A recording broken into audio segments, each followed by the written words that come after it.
Most important টপিকের মধ্যে অন্যতম হচ্ছে তোমাদের গাউসের উপপাদ্যের প্রয়োগ। গাউসের উপপাদ্যের প্রয়োগ তো তোমাদের আসতেই হবে। আর অ্যাপ্লিকেশন অফ গাউস ল, এটার জন্য একটা কোশ্চেন আছে যে electric field due to a long infinitive charge wire, মানে একটা লম্বা চার্জের ক্ষেত্রে একটা মানে ওকে কি বলে যে তড়িৎবাহী তারের ক্ষেত্রে গাউসের উপপাদ্যের প্রয়োগ বর্ণনা করে। এবার তোমরা বিভিন্ন বইতে বিভিন্ন রকম করে পাবে, কিন্তু তোমরা এরকম কোনোদিন প্রয়োগের সমাধান পাবে না। ওকে, বইতে তোমরা মুখস্থ করে করে পাগল হয়ে যাবে, মুখস্থ করতে পারবে না। ওকে, আর পরীক্ষায় 3টা নাম্বার পাবে না। তাই আমি যে তোমাদের নোটটা নিয়ে এসেছি, তোমরা নোটটা ভালো করে দেখো, আরামসে বুঝতে পারবে, আমার কথা শুধু শুনো আর তোমরা পরীক্ষায় নাম্বারটা পেয়ে যাবে আরামসে। দেখো, আমি বেশি সময় নষ্ট না করে ফটফট করে বলে দিচ্ছি।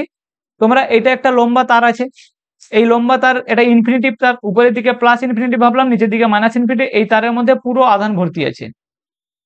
ওকে, এবার তোমরা কি করবে, গাউসের উপপাদ্য কিসে প্রয়োগ হয়, সবসময় ক্লোজ সারফেসে, বদ্ধ তলের ক্ষেত্রে প্রয়োগ হয়।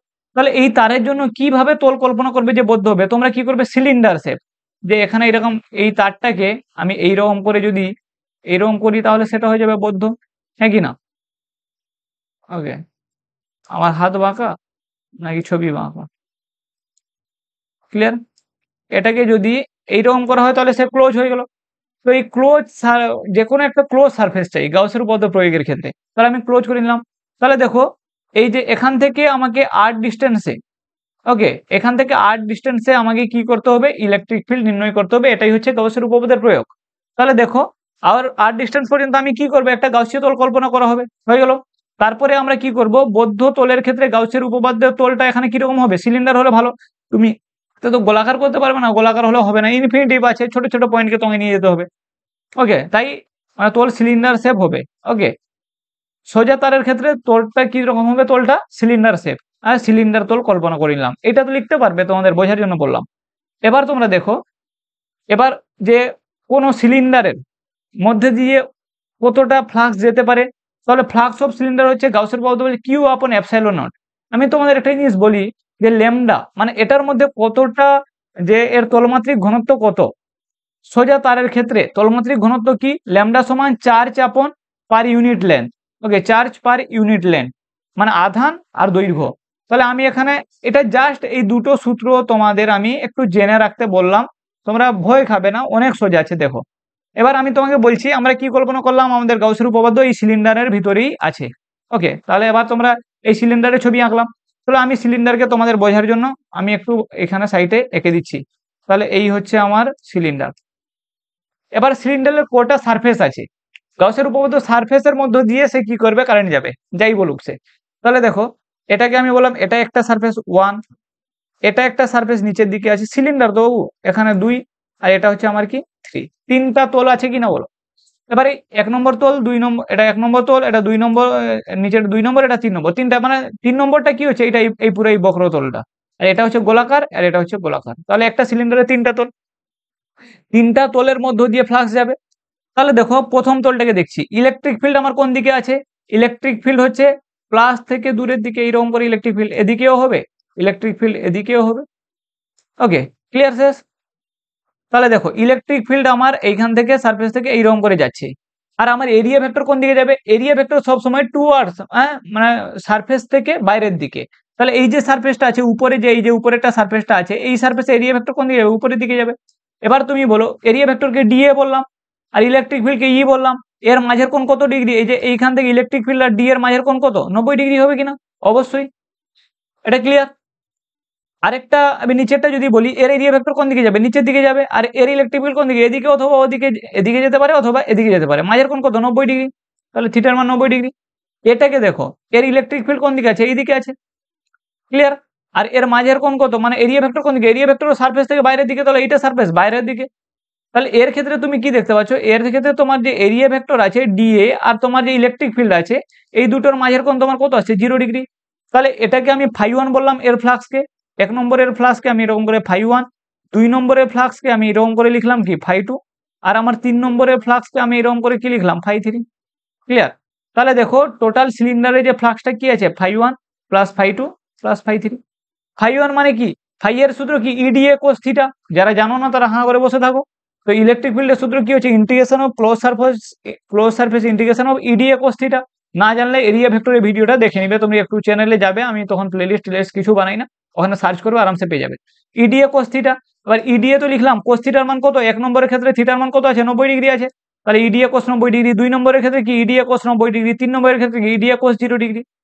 ওকে, ডিএটা কি, ওকে, ডি হচ্ছে সিলিন্ডারের যে তলের ক্ষেত্রফলটা। আচ্ছা দেখো, তাহলে এই যে কোস 90 এর মান কত, কোস 90 এর মান হচ্ছে 0। ওকে, আর হচ্ছে তোমার কোস 90 এর মান কত, এর মানও 0। তাহলে এই পুরো পার্টটা কি হয়ে যাবে 0, এ পুরো পার্টটা কি হয়ে যাবে 0। কোস 0 এর মান কত 1, তাহলে এখানে কি হবে যে এটার মান হচ্ছে 1, তাহলে কি হবে ইডিএ ইন্টু 1 মানে ইডিএ। এবার ই হচ্ছে ইলেকট্রিক ফিল্ড কি কনস্ট্যান্ট থাকে, ওকে বাইরে বের করলাম, তাহলে কি হয়ে যায় এটা ইন্টিগ্রেশন অফ ডিএ। এবার এইটা বেরোলো। এবার তোমরা বলো সিলিন্ডারের মধ্যে কত ফ্লাক্স থাকে, গাউসের উপপাদ্য বলছে যে কোনো বদ্ধতলের মধ্যে ফ্লাক্স থাকবে কিউ আপন এপসাইলন নট। গাউসের উপপাদ্য বলছে যে কোনো বদ্ধতলের মধ্যে কত ফ্লাক্স থাকবে, কিউ আপন এপসাইলন নট। ক্লিয়ার। আর আমাদের যে ই বেরোলো লিখে দিলাম।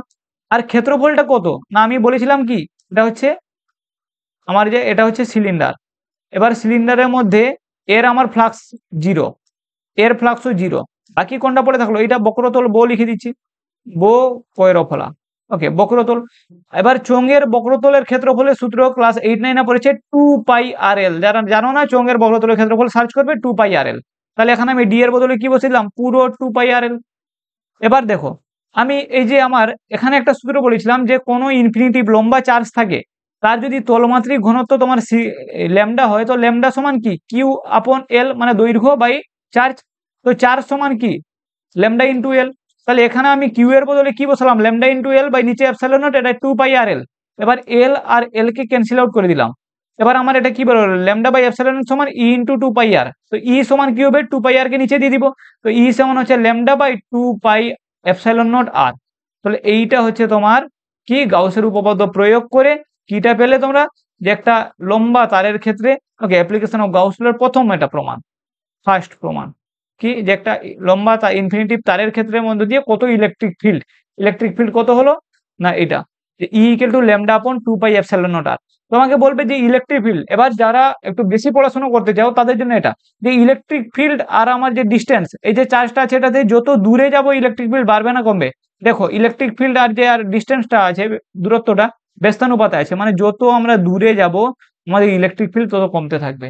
মানে আমরা যে আমাদের যে লেন্থটা আছে মানে তারটা আছে তার থেকে যত দূরে যাব ইলেকট্রিক ফিল্ড কমতে থাকবে। মানে কি আমাদের কি বলতে চাইছে, বলতে চাইছে যে ইলেকট্রিক ফিল্ড এটা হচ্ছে ব্যস্তানুপাতে 1/r। পুরো কাহিনী ক্লিয়ার। ওকে, তো ঠিক আছে, ভালো থেকো। তোমরা গাউসের উপপাদ্য একটা একটা নিয়ে প্রমাণ করতে থাকো। ওকে, আচ্ছা তোমরা এই নোটটা জানো, 1 মিনিট আমি এখানে নিজেকে